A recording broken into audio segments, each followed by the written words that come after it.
কৃষ্ণ সেয়া জন্মৰ বাপাই মাতি হওক। আজি পুনৰ সময় পাওঁতে আপোনালোকৰ মাজলৈ আহিলোঁ। আমি সবে কীৰ্তন ঘোষাৰ যি বিশ্লেষণ কৰি আহি পলাশ চৰিতৰ নৱম কীৰ্তন পাইছিলোঁহি।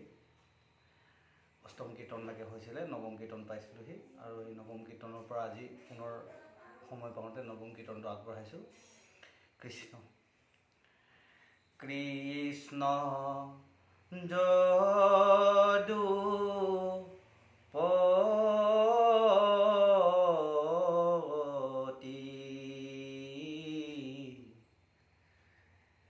ৰামে মোৰ গতি। কৃষ্ণ যদু পতি ৰামে মোৰ গতি। ইয়াত ঘোষাভাগত ইমান সুন্দৰকৈ কৈছে কৃষ্ণ যদুপতি, যদুৰ বংশৰ গৰাকী। গতিকে আমাৰ এই যদুৰূপী যি বংশ, শৰীৰৰ গোটেই অংশবিলাকৰ গৰাকী, সমস্ত শৰীৰৰ মন ভাৱনাকে চিত্ৰ কৰি সকলোৰে গৰাকী কৃষ্ণ। যি সেই কৃষ্ণ কি কৈছে, ৰামে মোৰ গতি, তাৰমানে ৰমণ শক্তিৰ দ্বাৰাই মোৰ জীৱনৰ গতি চলি আছে। যিদিনাই এই ৰমণ শক্তি নাইকিয়া হ'ব, এই ৰাম শক্তি নাইকিয়া হ'ব, সেইদিনাই এই শৰীৰটো জড় হৈ যাব। সেইকাৰণে কৈছে কৃষ্ণ সংসাৰ প্ৰকৃতি জগতৰ যিজন ধাৰণ কৰোঁতা, সেইজনক কৈছে যদুপতি। সেই কৃষ্ণ ৰামে মোৰ গতি, ৰমণ তাৰ মাজৰে ৰমণ শক্তিহে মোৰ জীৱনৰ গতি পথ আগবঢ়ায়। গুৰুজনাই কিমান সুন্দৰকৈ এই কথাখিনি আমালৈ দাঙি ধৰিলে। কৃষ্ণপদ ব্ৰহ্মাক প্ৰণামী বুলি লন্ত দেৱ যাক সৃষ্টি নষ্ট হোৱে কেনে নৰাখা মাক। দৈতেন্দ্ৰ দেখি ঘোৰ তপৰ দি পিতি স্বৰ্গত থাকিবে কাৰ বাপৰ কতি। সমস্ত দেৱতাগণ কি হ'ল, ব্ৰহ্মাৰ ওচৰলৈ গৈছে আৰু যেতিয়া হিৰণ্যকশিপুৰক বধ কৰিলে বৰাহে, তেতিয়া হিৰণ্যকশিপুৰে যেতিয়া তপস্যা কৰিছে, আৰু এই তপস্যা এনেকুৱা তপস্যা কৰিছে তেওঁ, যিটো তপস্যাৰ বাবে সমস্ত দৈত্যগণৰ চিন্তা হৈ গৈছে। গতিকে দৈত্যগণে ব্ৰহ্মাৰ ওচৰলৈ গৈছে, গৈ পেলাই কৈছে যে এই দৈত্যেন্দ্ৰ, পাছফালে ইন্দ্ৰ বুলি কৈছে, দৈত্ৰ যোগ ইন্দ্ৰ মানে দৈত্যেন্দ্ৰ, এই দৈত্যেন্দ্ৰৰ এনেকুৱাকৈ তপস্যা কৰিছে, স্বৰ্গৰ পৰা ধৰি সকলো মানে আচৰিত হৈ গৈছে যে এতিয়া দৈত্যই বৰ লৈ পেলাই সমগ্ৰ নষ্ট কৰিব। এতিয়া তেওঁ যিটো তপস্যা কৰিছে, সেই তপস্যাটো মানে কি হ'ল, ইন্দ্ৰৰ মানে কি হ'ল, দেৱতাগণৰ মানে চিন্তা হৈ গৈছে, তাৎপৰ্য ভাবক। আকৌ বৰ লোৱাৰ পাছতো আকৌ দেৱতাগণৰ অশান্তি হ'ব। হিৰণ্যকশিপুৰে ব্ৰহ্মাৰ পৰা বৰ লোৱাৰ পিছতো অশান্তি হ'ব, আৰু আকৌ ব্ৰহ্মাৰ ওচৰত গৈছে যে তেওঁ তপস্যা কৰি থাকোঁতেও দেৱতাগণৰ অশান্তি হৈছে। ভাবিলে আচৰিত নহয়নে? গতিকে দেৱতাৰ যিজনৰ শৰীৰ, এই মন ভাৱনা চিত্ৰ গোটেই ইন্দ্ৰগণ দেৱতাৰ লগত সংযোগ, তেখেত হৈছে দেৱেন্দ্ৰ হ'ব। আৰু যদি অসুৰ ভাৱনাৰ লগত সংযোগ, তেনেহ'লে দৈতেন্দ্ৰ হ'ব। এইটোৱে আমাৰ পাৰ্থক্য। এই ইন্দ্ৰ কেতিয়া আমাৰ দেৱেন্দ্ৰ হ'ব? যেতিয়া ঈশ্বৰৰ নামৰ লগত সংযোগ হ'ব, মানে দেৱতাৰ লগত সংযোগ, তেতিয়া ই শৰীৰটো ইন্দ্ৰগণ কি হ'ব? দেৱেন্দ্ৰ হ'ব। আৰু যদি ই অসুৰ ভাৱনাৰ লগত সংযোগ হয় তেনেহ'লে দৈত্যেন্দ্ৰ হয়। গতিকে অসুৰ ভাৱনাবিলাকৰ কৰ্মৰ গুণবিলাকক বুজাইছে। এনেকৈ জিলিকি গৈছে তেওঁ অসুৰ কামৰ বা বাসনাৰ ইত্যাদি আসুৰিক ভাৱনাত এনেকুৱা তপস্যাৰ বৰ্তিত হৈ গৈছে যে তেওঁ এই ইন্দ্ৰগণ, মানে সেইকাৰণে নাম ক'লে দৈত্যেন্দ্ৰ। আৰু এই ইন্দ্ৰগণ যেনেকৈ কাণ, নাক, চকু ইত্যাদিবিলাকে কি হ'ল? ভাবিবলৈ চিন্তা হৈ গ'ল যে এইসকল এতিয়া বেয়া কামত ব্যৱহাৰ হ'ব। যেতিয়া আমাৰ কামনা ভাৱনা ইত্যাদিবিলাক, আমাৰ ভাৱনা মন, ভাৱনা চিত্ৰবিলাক যেতিয়া বেয়া হৈ যায়, আমাৰ চিন্তা যেতিয়া বেয়া হয়, আমাৰ শৰীৰত থকা অংগ পতংগবিলাকে এই দেৱগণ ৰূপী, যেনেকৈ জিভাত বৰুণ দেৱতা আছে, কৰ্ণত দিশ দেৱতা আছে, চকুত আদিত্য দেৱতা আছে, এই চকুৰূপী এই দেৱতা, নাকৰ যি দেৱতা, কাণৰ দেৱতা, সকলো এই হাতৰ দেৱতা, এই দেৱতাসকলৰ মানে এতিয়া ভয় সোমাই গৈছে। এই হাতে মানে বেয়া কাম কৰিব, চকুৱে বেয়া ধৰণে দৃষ্টি কৰিব, কাণেৰে বেয়াকৈ চাব। সেনেকুৱা এটা সময় পৰ্যায় আহি পৰিছে। তেওঁ এনেকুৱা এটা তপস্যা, মানে বেয়া কৰ্ম ভাৱনাত ইত্যাদিত সোমাই গৈছে। আজি বৰ্তমানেও আমাৰ মানে প্ৰজন্ম বা আমি প্ৰজন্মবিলাকে যদি এই কথাটো আমি যদি নাচাওঁ, মানে দেৱতাৰ লগত সংযোজন কৰি দেৱেন্দ্ৰ হ'বলৈ যদি নাযাওঁ, আমি অসুৰৰ লগত সংযোগ কৰি দৈত্যেন্দ্ৰ হ'বলৈ যাওঁ, তেনেহ'লে আমাৰ এই অংগ পতংগবিলাকে এই হিৰণ্যাক্ষ আৰু হিৰণ্যকশিপুৰে যিখিনি কৰ্ম কৰিছিলে সেইখিনি কৰ্ম কৰিবলৈ আৰম্ভ কৰি দিব। মানে আমাৰ অংগ পতংগবিলাকে বেয়া কৰ্মত আগবাঢ়ি যাব। এই অংগ পতংগবিলাকৰ চিন্তা হৈছে এতিয়া সেই প্ৰভু আমাক এতিয়া ব্যৱহাৰ কৰিব। ক'ত চিন্তা হৈছে? সেইকাৰণে কৈছে ব্ৰহ্মাক গৈ পেলাই প্ৰাৰ্থনা কৰিছে। ব্ৰহ্ম ক'ত হৈছে এতিয়া? জ্ঞান আমাৰ। সেইকাৰণে কৈছে সত্য, শৌচ, ক্ষমা, দয়া, এই চাৰিটা ব্ৰহ্মা। ঋগ্বেদ, যজুৰ্বেদ, অথৰ্ববেদ, সামবেদ, এই চাৰিটা মূৰ ব্ৰহ্মাৰ। আমাৰ জ্ঞানৰ মানে মূৰ, ভাণ্ডাৰ। গতিকে আমাৰ জ্ঞান অৰ্জন কৰাৰ যিটো ভাণ্ডাৰ, যিটো মানে ৰক্ষক, সেই হৈছে ব্ৰহ্মা। গতিকে ব্ৰহ্ম, সেইকাৰণে কৈছে ব্ৰহ্মৰ ৰক্ষতি যি ব্ৰহ্মা। আৰু সেই ব্ৰহ্মা কি হ'ব এতিয়া ভাবকচোন? যিজনে সেইকাৰণে সৃষ্টি কৰে, মানে আমাৰ জ্ঞানতে সৃষ্টি হ'ব। প্ৰত্যেকটো জ্ঞান, কোনটো জ্ঞান কেনেকৈ ব্যৱহাৰ কৰে, আমি জ্ঞানেৰেহে আমাৰ এই সৃষ্টিটো, ভাল বেয়া কিবা কিবি সৃষ্টি জ্ঞানৰ দ্বাৰা হয়। সেইকাৰণে কৈছে এই জ্ঞানক শুদ্ধতা কৰিবলৈ কৈছে, বিবেক ব্যৱহাৰ কৰিব কৈছে। গতিকে এই আমাৰ জ্ঞানৰ ভিতৰত আমাৰ সোমাই আছে এই চাৰিটা বস্তু। সেইকাৰণে সেই চাৰিখন বেদ আমাৰ সনক, সনাতন, সন্তমণি আৰু সনন্দ, এই চাৰিজন আমাৰ ইয়াত সোমাই আছে, এই চাৰি বেদ। গতিকে ব্ৰহ্মাৰ মানস পুত্ৰ, প্ৰথম চাৰি পুত্ৰ আমাক কৈ আছে। গতিকে এই ব্ৰহ্মাক গৈ পেলাই কৈছে যে এইখিনি দেৱেন্দ্ৰ এতিয়া এনেকুৱা জাগিত হৈ উঠিছে ভাৱনাবিলাকে যে আমাৰ এতিয়া অসুবিধা হ'ব। সেইকাৰণে দেৱতাসকলে অসুবিধা হ'ব বুলি ব্ৰহ্মাক কৈছে। তাৰমানে আমাৰ চকু কাণ নাকৰ এতিয়া অসুবিধা আহি পৰিলে। আৰু যেতিয়া সেই নামানে অসুৰে যেতিয়া হিৰণ্যক্ষবিদে যেতিয়া আবেৰি ধৰে, তেতিয়া এই কৰ্মবিলাক কৰিবলৈ আৰম্ভ কৰি দিয়ে চকুৱে টকুৱে। যাক নাচাবলগীয়া, আমাৰ নাচাবলগীয়া চকুৱে আকৌ আমি সেই বস্তুটো, যিটো বস্তু আমি চাব নালাগে সেইটো আমি চাওঁ, দৰ্শন কৰোঁ, মানে মায়া দৰ্শন কৰিবলৈ যাওঁ। এতিয়া আমাক কৈছে কি, ধ্যান বৰ্ণন কৈছে যে আমাৰ নাকৰ এই আগটো চাব লাগিব ধ্যান কৰোঁতে, আমাৰ নাকৰ আগটো। তাৰমানে কি, আমি নাকৰ আগটো মানে আমি ধ্যান কৰা, মানে ধ্যান কৰোঁতে চকুকেইটা সম্পূৰ্ণ মুদিব নালাগে আৰু সম্পূৰ্ণ মেলিব নালাগে। নাকৰ আগটো চোৱাকৈ আমি চকু মেলিবলৈ কৈছে ধ্যান। তাৰমানে আমি সেই ধ্যানটো মানে কি, এঠাইত বহি তপস্যা কৰি বা এনেকৈ ওমকৈ চিন্তা কৰি চকুকেইটাই নাকৰ আগটো চাই পেলাই আমি ধ্যান কৰাটোৱে ধ্যান নে? নহয়।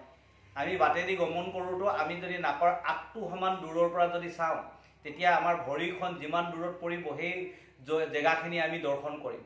আগফালে কোনো এজন যদি মায়াৰূপী প্ৰকৃতি পুৰুষ কোনোবা যদি আহিছে, শৰীৰত বস্ত্ৰ, সম্পূৰ্ণ বস্ত্ৰ নিপিন্ধা উলংগ মানৱ এজন আহিলেও তেওঁ চকুত নপৰে, যদি নাকৰ আগটো সমান চাই যিজন মানুহে খোজকাঢ়ে। গমন গম্ভীৰ হৈ আহিব।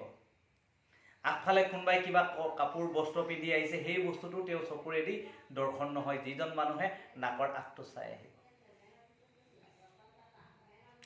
এই কথাটো আমাক দৰ্শন কৰাইছে। সেইকাৰণে আমাৰ ধ্যান দিব কৈছে কোনটো বস্তু নাকৰ আগৰ সমানত আমি নিজক চকুটো ৰাখি সেইখিনি ধ্যান কৰি আমি খোজকাঢ়িব লাগিব, ব্যৱহাৰ কৰিব কৈছে কাণেদি। তো সেইটো কাৰণে আমাক কৈছে কোনটো বস্তু কেনেকৈ ব্যৱহাৰ কৰিব। তো আমাৰ সেইখিনি যদি হয় তেতিয়া আগফালৰ পৰা আমাৰ মায়া প্ৰৱেশ নহ'ব। সেইজন পুৰুষ সদায় পুৰুষত্বৰ ৰূপ কৃষ্ণৰ ৰূপ মানে ভাৱনাই বেৰি ধৰি থাকিব। সেইকাৰণে কৈছে আমাক বস্তুটো এই এনেকৈ নাকৰ সন্মুখৰখিনি চাবলৈ ক'লে। সেইকাৰণে আমাৰ এই চকু কাণ নাক ইত্যাদি এই বস্তুবোৰ অসুৰৰ ভাৱনালৈ সোমাব নালাগে। সেইকাৰণে হিৰণ্যকশিপুৰে যেতিয়া তপস্যা কৰিবলৈ আৰম্ভ কৰিছে তেতিয়াই এই দেৱতাসকলে কৈছে। আকৌ যেতিয়া হিৰণ্যকশিপুৰ তপস্যা জয়ী হৈ আহিব ব্ৰহ্মাই সোনকালে যে আৰু তপস্যা কৰিব নালাগে, সোনকালে যেতিয়া ব্ৰহ্মাই আশীৰ্বাদ দি দিব তেতিয়া সেই বৰ লৈ পেলাই তেওঁ কি কৰিব, এই শৰীৰৰ অংগ প্ৰত্যংগবিলাক ব্যৱহাৰ কৰিব। মানে ভাবক কেনেকুৱা ধৰণৰ কৈ বস্তুটো অসুৰ ভাৱনাই কেনেকৈ সোমাই আহিব। এতিয়া চাওকচোন নেক্সট কেনেকৈ কৈ আছে, ইয়াৰ পাছলৈ কি ধৰণে আমাক গুৰুজনাই বুজাব বিচাৰিছে। ব্ৰহ্মপদ তোমাৰ কৰিবে চাৱে চন্ন ভিন্ন সৃষ্টি কৰিবা দৈত্যৰ যতন হেন জানি বিধি কৰি উকপতিকাৰ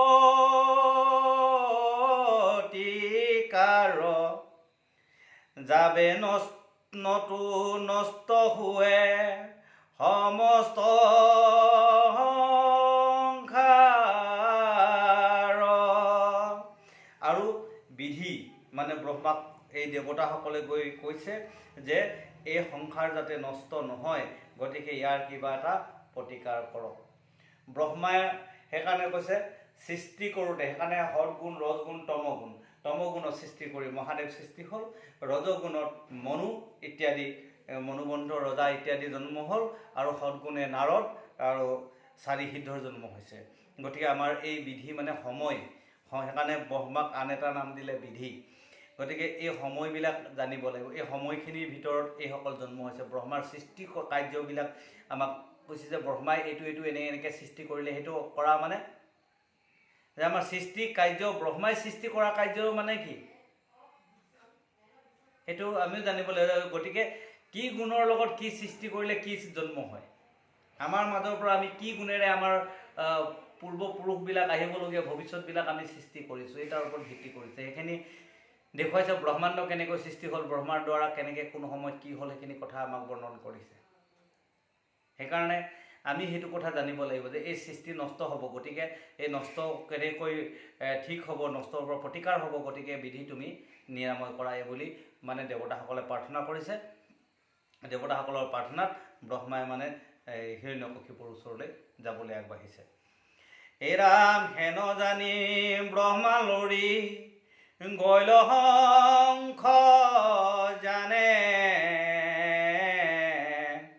তপ কৰি আছে দৈত্য প্ৰতি যিটো থানে তপৰ মহিমা দেখি ভয়লন্ত বিস্ময় বুলন্ত উঠিও আবে কাশ্যপত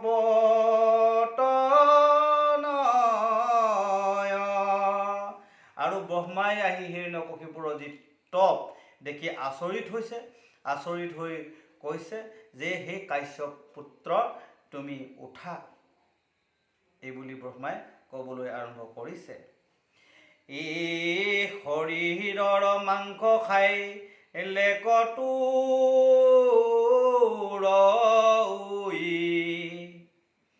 তথাপি আৰাধ মোক এক চিত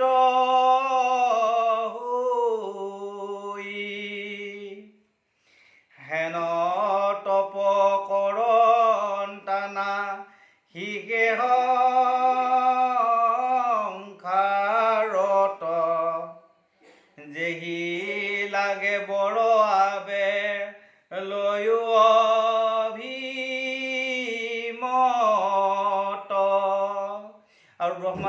দেখা পাইছে, এনেকৈ তপ কৰিছে যে গোটেই শৰীৰৰ মাংস উঁয়ে খাই শেষ কৰি দিলে, তথাপি তেওঁ তপস্যা এৰি দিয়া নাই। আৰু ব্ৰহ্মাই কৈছে, সেই হিৰণ্যকশিপু তুমি উঠা, তোমাক কি লাগে কোৱা, তোমাক যি লাগে আমি তাকে দিবলৈ আমি মানে প্ৰস্তুত হৈ আছোঁ। আৰু এই সংসাৰত তোমাৰ সমান তপ কৰা লোক এই সংসাৰত নাই বুলি কৈছে। মানে উঁয়ে খাই দিয়াৰ পিছতো তুমি তপ কৰিবলৈ এৰি দিয়া নাই, গতিকে তোমাৰ মত প্ৰকাশ কৰা, তোমাক কি লাগে বুলি ব্ৰহ্মাই ক'বলৈ আৰম্ভ কৰিলে। এহি বুলি ব্ৰহ্মা জলে কৰিল শান্তি, ভৈলপূৰ্ণ অংগ তপ্ত সুবৰ্ণ কান্তি, ব্ৰজসম সুদীৰত ৰুণকলে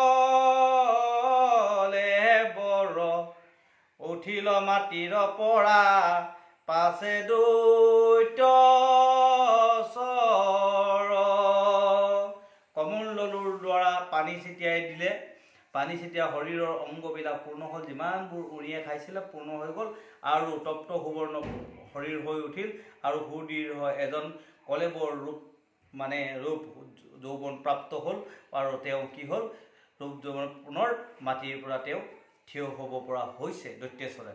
মানে দৈত্য অলৰেডি সোমাই গ'ল তেওঁ শৰীৰত।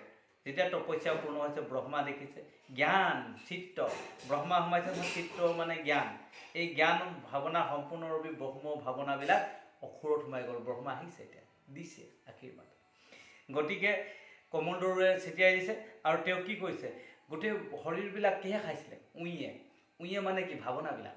আমাৰ জীৱনৰ ভাৱনাবিলাক ইমান বেয়া ৰূপেৰে খাই গৈছে যে ভাৱবিলাকে আমাক এনেকুৱাকৈ খালে, যিমান ক'লেও দেৱতাৰ কথা তেওঁ নুশুনে। আৰু নুশুনে শেষত পুত্ৰ প্ৰহ্লাদে কোৱাৰ পিছতো বাপেকে অলপোৱে নুশুনে ভগৱানৰ কথা। ভাবক, তাৰমানে কিহৰ কাৰণে হ'ল, এই তপস্যাটোৰ কাৰণে। যিসকল লোকে যে নিজকে গম নাপায়, সেইটোৱে ভাল বুলি কৈ ভাবি যেতিয়া এই অপকৰ্ম বেয়া কৰ্মবিলাকত সোমাই থাকে, সেইটোৱে ভাল বুলি ভাবি তাতে সোমাই যায়। যিমান কথা পাতিলেও তেওঁ সেইখিনি কথাই ঘূৰি সেইখিনি কথাই পাতিব, একো জন্ম নাছে। তেওঁ চিত্তত যেতিয়া সোমাই যায়, আখৰিক ভাৱনা হৈ যায়, দৈতেন্দ্ৰ হৈ যায়, তেতিয়া তেওঁ ঘূৰাই পকাই দি পেলাই সেইখিনি তেওঁ যিটো ভাৱনাত সোমাইগৈ, সেই ভাৱনাৰ কথাটোত সোমাই তেওঁ লখিবলৈ আৰম্ভ কৰে। যেনেকৈ আমি একোজন ভকত হোৱাৰ পিছত সমাজৰ লগত যেতিয়া বহি থাকোঁ, কথা পাতি থাকোঁ, পাছত গৈ ঘূৰি পকি এই ভগৱানৰ কথাকে যেনেকৈ আমাৰ মুখত আহেগৈ, আমি পুনৰ গৈ পেলাই ভগৱানৰ কথা কৈহে শান্তি পাওঁ। সমাজৰ মাজত বহি থাকিলেও এইটো কথা পাতিলে পুনৰ গৈ পেলাই আকৌ ভগৱানৰ কথাতে যাওঁ, আমাৰ আলোচনা হয়গৈ। ঠিক তেনেকুৱা একোজন ভকতৰ কথা যিমানেই আলোচনা নহওক, তেওঁ গৈ পেলাই ক'ত যায়, ভগৱানৰ কথাত আলোচনা হ'ব।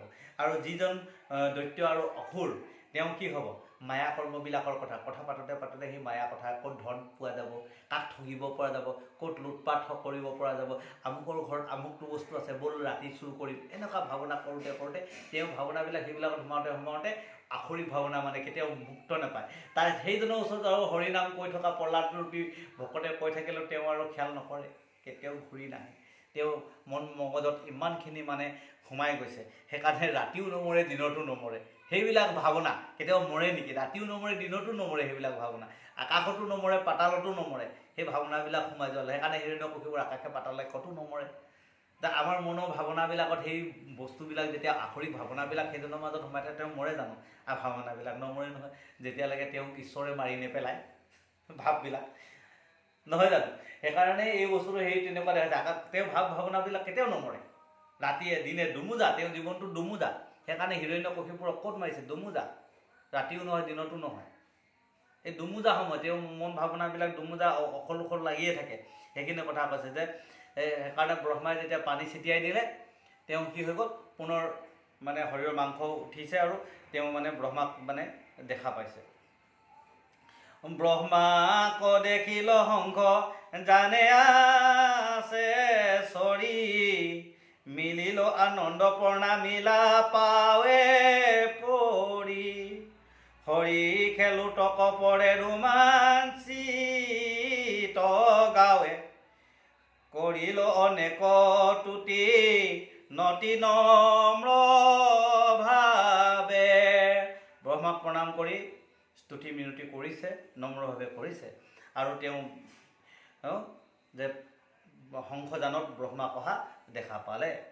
এই ৰাম বিধাতাক বোলে যদি মোক দিবা বৰ, তুমি সজি আছা যত প্ৰাণী নিৰন্তৰ, তাকতো হন্তে নহিবে ক মোহৰ মৰণ, তলুই কৰ লোক লোক আমাত হৰণ। বিধাতাৰ ওচৰত তেওঁ প্ৰাৰ্থনা কৰিলে, ব্ৰহ্মাক ক'লে যে তোমাৰ স্বজন কৰা কোনো জীৱই যাতে মোক মাৰিব নোৱাৰে, আৰু যিমানবিলাক এই পৃথিৱীত তুমি স্বজন কৰিছা এই লোকসকল আছে সকলোৱে মোৰ হাতৰত, মানে কাৰো কোনো জীৱৰ হাতত মোৰ মৃত্যু নহওক, আৰু মোৰ হাতত তেওঁলোকে এই তিনি তলুক্য সকলো জীৱই যেন মোৰ ওচৰত শৰণ লয়, এই বুলি তেওঁ আশীৰ্বাদ বিচাৰিছে ব্ৰহ্মাৰ ওচৰত। এই ৰাম নমৰিব ৰাত্ৰি দিনতো মৃত্যু নুহুক, অস্ত্ৰ হস্তে মাৰিবাক নোৱাৰো মোক, মিলুক মহিমা মোৰ তোমাৰ সমান, দিও এহি বৰ ব্ৰহ্মা নামাগুৱান। কৈছে নামাৰিব ৰাত্ৰি দিনতো মৃত্যু নহওক, ৰাতিটো মোক মাৰিব নোৱাৰে, দিনতো মোৰ যাতে মৃত্যু নহয়, অস্ত্ৰ শস্ত্ৰে মোক বধিব নোৱাৰে। গতিকে এই মহিমা এনে এটা মহিমা সমান হওক যে দিয়া ব্ৰহ্মা মই তোমাৰ ওচৰত আৰু মোৰ বেলেগ মই বৰ নিবিচাৰোঁ। ৰাতিও মাৰিব নোৱাৰে, দিনতো মাৰিব নোৱাৰে, আকাশতো মাৰিব নোৱাৰে, কোনো অস্ত্ৰ শস্ত্ৰও কাটিব নোৱাৰে, এনেকুৱা ধৰণৰ মানে তেওঁ বৰ লৈছে। আৰু তোমাৰ যিমান সৃষ্টি জীৱবিলাক আছে কোনো জীৱই যাতে মোক মাৰিব নোৱাৰে বুলি ক'লে। ভাবক এই কথাষাৰ কিমান তাৎপৰ্যপূৰ্ণ কথা কৈ গ'ল, যে এই ভাৱনাবিলাক অলপ আগতে কৈ যোৱা হৈছে, যিবোৰ আখৰিক ভাৱনাবিলাক ৰাতিটো নমৰে, দিনতো নমৰে, গম পাইছেনে? কোনো অস্ত্ৰ শস্ত্ৰে কাটিব পাৰে জানো আমাৰ এই ভাৱনাবিলাক? নামাৰে, কেতিয়াও নামাৰে, মাৰিব নোৱাৰে এই ভাৱনাবিলাক। আমাৰ এই মন ভাৱনাত জাগিত হোৱা এই বস্তুবোৰেই যেতিয়া সোমাই সোমাই আমি একোজন হিৰণ্যকশিপু। সেইকাৰণে কৈছে যদি আমি প্ৰত্যেকেই দেৱতাৰ ভাৱনাৰে যদি আমি ঈশ্বৰক আৰাধনা কৰোঁ তেনেহ'লে আমি দেৱেন্দ্ৰ হ'ম। যদি আমি অসুৰ ভাৱনাৰে যদি আমি নিজক গোটেই শৰীৰটোক আখৰিক ভাৱনা ভৰাই দিওঁ তেনেহ'লে দৈত্যেন্দ্ৰ হৈ পৰিম। গতিকে সকলো অংগ পতংগবিলাকে এই অসুৰিক ভাৱনাৰ ওচৰত শৰণ হৈ গ'ল। সেইকাৰণে হিৰণ্যকশিপুৰৰ ওচৰত সকলো শৰণ হৈছে। তাৰমানে আমাৰ চকুকেইটাও সেই আখৰিক ভাৱনাতে শৰণ হৈ গ'ল, কাণ দুখনো তাতেই শৰণ হৈ গ'ল, বস্তুটো সোমাই গ'ল ভাৱ ভাৱনাবিলাক। গতিকে মই আন বৰ একো নালাগে, মোক এই বৰটোৱে দিয়ক বুলি ক'লে কেতিয়াও মোক অস্ত্ৰ শস্ত্ৰই নাকাটক বুলি কৈছে। এই আখৰিক ভাৱনাবিলাকক কোনো বধ কৰিব নোৱাৰে। তাই আখৰিক ভাৱনাবিলাকক সিংহই বধ কৰিছে, সেইটো দেখাইছে। নৰসিংহ, নৰ মানে মানুহ আৰু সিংহ মানে কি হ'ব লাগিব নিজে ভাবিব লাগিব। আৰু আমাৰ এই যে সেই খুঁটিটো ভাঙিব পাৰিব লাগিব, যিটো খুঁটি গদাৰে কোবাই ভাঙিব লাগিব। যদি সেই খুঁটিটো নাভাঙে তেনেহ'লে এই অসুৰ ভাৱনাৰ পৰা আপোনাৰ ৰক্ষা নাই। এই জীৱনত আখৰিক ভাৱনাতে তেওঁ বৰ্তিত হৈ থাকিব। যে আমাৰ জীৱনৰ ভিতৰত সোমাই থকা সেই খুঁটিটো ভাঙিব লাগিব। আমাৰ লগৰ এজনে এতিয়া সুন্দৰকৈ তেওঁ ক্ৰমান্বয়ে লাহে লাহে লাহে লাহে এৰি আহিল। প্ৰথমতে এই কিবা পাকেট কেপি পাকেট কিবা কিবি খাইছিলে, সেইবিলাক এৰিছে। এৰি এতিয়া ঈশ্বৰৰ যিটো ভাৱনা সোমাইছে, তেওঁ এই যিটো আখৰিক ভাৱনা যিটো খুঁটি, সেই খুঁটিটো তেওঁ ভাং খাইছে। কাৰণ সেইদিনাখনি তেওঁ এতিয়া আমি দেখা পালোঁ আজি 5 মাহ 6 মাহ হৈ গ'ল তেওঁ এখন দোকানৰ পাণ নোখোৱা হ'ল, তামোল এখন নোখোৱালৈ আগবাঢ়ি গৈছে। কাৰণ তেওঁ সেই খুঁটিটো গম পাইছে। আৰু এই কালি পৰহি আমাক কৈছে যে আমি হবে নিৰামিষ হৈ যাম। যদি তেওঁ নিৰামিষ হৈ যায়, আমি ভাবোঁ সেইজন যদি নিৰামিষ হৈ যায় প্ৰকৃততে ঈশ্বৰে কৃপা কৰক, তেওঁ নিৰামিষ হৈ যাওক। আৰু ভাবোঁ তেওঁ যদি নিৰামিষ হৈ যায় তেওঁ আমাতকৈ উত্তম ভকত হৈ পৰিব। আৰু আশা কৰোঁ আমাৰ সেই বন্ধুজনো যেন সুন্দৰকৈ নিৰামিষ হৈ যায়। যিদৰে আমি এই যিটো খুঁটি মনৰ মাজত সোমাই থকা যিটো খুঁটি সেই খুঁটিটো গদাৰে ভাঙিব লাগিব, তেতিয়াহে নাম সিংহ প্ৰকাশিত হ'ব। সেইকাৰণে নাম সিংহ হৈছে নৰসিংহ। যদি হিৰণ্যকশিপুৰ হৈ পেলাই যদি নাভাঙে প্ৰহ্লাদৰ কথাত ভকতিৰ খুঁটিত টঙনিয়াব লাগিব, তেতিয়াহে ঈশ্বৰৰ নাম ওলাব। যেতিয়ালৈকে আমি ভকতিৰ খুঁটিত টাঙোন নামাৰোঁ, গদা নামাৰোঁ, তেতিয়ালৈকে ঈশ্বৰৰ প্ৰকৃততে ঈশ্বৰ কি চিনি নাপাওঁ। সেইকাৰণে যেতিয়ালৈকে ভকতিৰ খুঁটিত টাঙোন মৰা নাই যিসকলে, এই ঈশ্বৰ অন্ধত ভজি আছে বুলি ভাবি থাকে, ভগৱান নাই বুলি ভাবি থাকে। তো ঈশ্বৰৰ খুঁটিত টাঙোন মৰাজনেহে জানে যে প্ৰকৃততে ঈশ্বৰ কি। আৰু যিজনে টাঙোন মাৰিব তেওঁ এই ৰাতি দিন এইবিলাক যে ৰাতিও নমৰে দিনতো নমৰা যিবিলাক আসুৰিক ভাৱনাবিলাক গোটেইখিনি মৰি যাব। সেইটোৱে কৈছে, ৰাতিও নমৰা দিনতো নমৰা আসুৰিক ভাৱনাবিলাক এই হীৰৰূপী এই আমাৰ এই কক্ষীপুৰ এই অসুৰৰূপী দৈত্যেন্দ্ৰ হৈ থকা অসুৰৰূপী ভাৱবিলাক আমাৰ ভাং খাব যিদিনাই আমি সেই খুঁটিটোত টাঙোন মাৰিম। তেতিয়া আমি আমাৰ মনৰ ভাৱনাত জাগিত হ'ব এই কৃষ্ণ নামৰ ঈশ্বৰ, তেতিয়াহে প্ৰমাণ হ'ব। সেইটো দেখুৱাব একোজন বৈষ্ণৱে। সেইকাৰণে একোজন শিশু ৰূপেৰে বৈষ্ণৱক দেখুৱাইছে, প্ৰহ্লাদৰ পুত্ৰ ৰূপেৰে দেখুৱাইছে। কিমান তাৎপৰ্য কথা। কিন্তু এতিয়া সেই লোহাৰ খুঁটিত পকাৰ খুঁটি এটাত ভগৱন্ত ওলাই আহিছে। সেইকাৰণে তাতো প্ৰহ্লাদে জ্বৰতো ঈশ্বৰ আছে বুলি এতিয়া ক'বলৈ যায়। সেই জ্বৰ হৈ থকা ভাৱটো কি? আমাৰ মনৰ ভিতৰত সোমাই থকা জ্বৰ, সেই খুঁটিটো ভাঙিব লাগিব। যেতিয়ালৈকে নাভাঙে তেতিয়ালৈকে ঈশ্বৰ প্ৰকাশিত নহয়। এই ভঙা কথাটো কৈছে। হিৰণ্যকশিপুৰে ভাঙিছে কাৰ কথাত? প্ৰহ্লাদ কোন? বৈষ্ণৱৰ কথাৰে আমাৰ মনত থকা এই আসুৰিক ভাৱনাৰূপী খুঁটিটো ভাঙি দিয়ক। আৰু ভক্তিৰ খুঁটিত, যেতিয়া ভক্তিৰ সেই খুঁটিত শৰণ লৈ ভক্তিৰ খুঁটিটো ভাঙি চাওক, যদি ঈশ্বৰ ওলাই নে নোলাই এবাৰ প্ৰমাণ কৰি পাব। যিদিনা ঈশ্বৰ ভক্তিৰ খুঁটিত খোজ দিব তেতিয়া দেখিব আপোনাৰ আসুৰিক ভাৱনাবোৰ চব বধ হ'ব আৰু দেখিব একোজন কৃষ্ণময়ী ভাৱ। সেয়া কৈছে নাম সিংহ প্ৰকাশিত হৈছে, নৰসিংহ। নৰ মানে কি? মানুহ। সিংহ মানে ওপৰডোখৰ সিংহ দি দিলে। কিহৰ ওপৰত সিংহ উঠি আছে? মূৰটো সিংহ হ'ল, দেখাটো নৰ হ'ল। তাৎপৰ্য আছে নহয় এইটো। গতিকে সিংহ ক'ত আছে? হাতীৰ ওপৰত সিংহটো নাই জানো? দেখুৱাইছে কাছৰ ওপৰত হাতীৰ ওপৰত সিংহ নাই জানো? গতিকে এই দেহৰ ওপৰত সিংহ আছে, নাম সিংহ। গতিকে নাম সিংহৰ দ্বাৰাহে আমাৰ এই আসুৰিক ভাৱনাবিলাক আমি বধ কৰিব পাৰিম।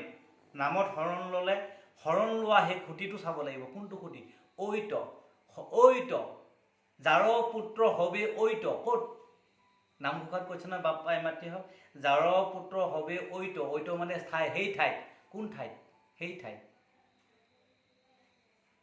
হবে ঐত, হৰিত শৰণ লোৱা, হৰিগুণ গাৱ শুদ্ধভাৱে, মানে সেই ঠাইত শৰণ লোৱা। তেতিয়াহে দেখিবা সেই খুঁটিটো প্ৰহ্লাদে দেখাই দিয়া, সেই খুঁটিটো ভাঙা, গদা মাৰা। তেতিয়া দেখিবা পিতৃ তাতেই নৰসিংহ প্ৰকাশিত হৈছে। কোন? ভগৱন্ত প্ৰকাশিত হৈছে তাত। তেতিয়াহে দেখিব। যেতিয়ালৈকে ভক্তিৰ খুঁটি সেই টান খুঁটিটো ভাঙি নিদিয়ে। ভক্তিৰ খুঁটি বৰ টান।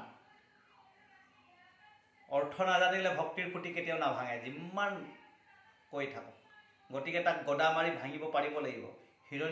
হিৰণ্যকশিপুৰেহে ভাঙিব পাৰিছিল সেই খুঁটিটো। আমি জানো পাৰিম? সেই খুঁটি ভঙাও তাৎপৰ্য কথা আছে। সেইকাৰণে নাম দিলে তেওঁলোকৰ ইটো আগৰ পূৰ্বজনম কি আছিলে? জয় আৰু বিজয়। সংসাৰত জয় আৰু বিজয় হ'বলৈ হ'লে ভক্তিৰ খুঁটিক টঙনিয়াব লাগিব। যদি ভক্তিৰ খুঁটিক নটঙনিয়ায় তেনেহ'লে সংসাৰৰ জয় আৰু বিজয় নহ'ব। এই ঘূৰ সংসাৰত ঘূৰিয়ে থাকিব লাগিব, আগম নীতিত ঘূৰিয়ে থাকিব লাগিব। সেই কথাটোৱে কৈ আছে, আমাৰ ভক্তিৰ খুঁটিৰ টাঙোন মৰা কথা কৈছে। গতিকে তোমাৰ ইমানবোৰ কোনেও মানে ভাঙিব নোৱাৰে। আৰু ব্ৰহ্মা মই আনৰ ওচৰত মই বৰ নামাঙো, যাতে এই অস্ত্ৰ শস্ত্ৰই মোক যাতে নাকাটে, সেই ব্ৰহ্মদেৱ মোক এইটো বৰ দিলে হ'ব বুলি কৈছে। আৰু কৈছে ব্ৰহ্মায়ে বুলন্ত সাক্ষী শুনা দৈত্য স্বৰ জয়তা বিদু লভ বাপ ইটো মহাবৰ তথাপিতো দিলো বৰ বাঞ্ছা হুক সিদ্ধি এহি বুলি নিজ স্থানে চলি গৈলা বিধি আৰু ব্ৰহ্মাই বৰ দিলে বৰ দি বিধি গুচি গ'ল ব্ৰহ্মা বিধি গুচি গ'ল বৰ পালে এহেন বৰ পায়া বৰ বাৰিল শেষ ভাতৃ বৈৰী বুলি কৰে মাধৱক দেখ তিনিও লোকক বৈশ্য কৰি দৈত্যপতি কাৰি লৈলা বলে মহেন্দ্ৰ অমৰাৱতী বৰ পাই ভাতৃৰ বৈৰী হিৰণ্যক্ষ বধ কৰা ভাতৃৰ বৈৰীক বিচাৰিলে আৰু বিচাৰি গৈ তেওঁ কি কৰিলে অমৰাৱতী কাঢ়ি ল'লে স্বৰ্গ কাঢ়ি ল'লে আমাৰ এই বৰ পাই কি কৰিলে এই শৰীৰৰূপী ইন্দ্ৰ তাক দেৱতাৰূপী ভাৱবিলাকক এতিয়া খেদিলে কিহে অসুৰৰূপী ভাৱনাই আমাৰ শৰীৰৰূপী এই ইন্দ্ৰত আসুৰিক ভাৱনাই ভৰি পৰিলে সেইজনৰ অসুৰ ভাৱনা সোমাই পৰিলে যি আসুৰিক ভাৱনাত যাওঁতে দেৱতাৰূপী ভাৱে আৰু তেওঁক প্ৰকাশ নকৰা হ'ল আৰু ঢুকি নাপায়গৈ এৰাম ভয়ে দাৰুণ কতি জগতে কৰে সেৱ ব্ৰহ্মা বিষ্ণু ৰুদ্ৰ বিনে খাতে সৰ্ব দেৱ এই মতে দিব্য ভোগ ভুঞ্জে আখৰিখ বহি গৈল সংখ্যাত সহস্ৰবৰী আৰু যেতিয়া গোটেই ত্ৰিজগত ভয় হৈ গ'ল মানে ভয় হ'ল আৰু কেতিয়া খাব চকুৱে ভয় খাই থাকে চাওক যেতিয়াই বেয়া বস্তুটো সেৱন কৰে কেতিয়াই এইজন এতিয়া ওলাব এতিয়া ভয় হৈ গ'ল আৰু এতিয়া খাব এতিয়া গোটেই শৰীৰৰ অংগখিনিয়ে ভয় কৰে সেইকাৰণে যেতিয়া খাই দিয়ে গোটেই শৰীৰৰ অংগই কাম নকৰে লটং পটং হৈ আহে যেতিয়াই বেয়া বস্তু সেৱন কৰি লয় মন চিত্ত বিবেক ইত্যাদি একোৱে কাম নকৰা হ'ল চকুৱে জ্ঞানে কাম নকৰা হৈ গ'ল ভাবকচোন কিমান আসুৰিক ভাৱনাই তেওঁ মানে এই শৰীৰৰূপী ভাৱবিলাকে ইন্দ্ৰগণ দেৱতাগণৰ ভয় হৈ গ'ল কেৱল 3টা বস্তুৱে মানে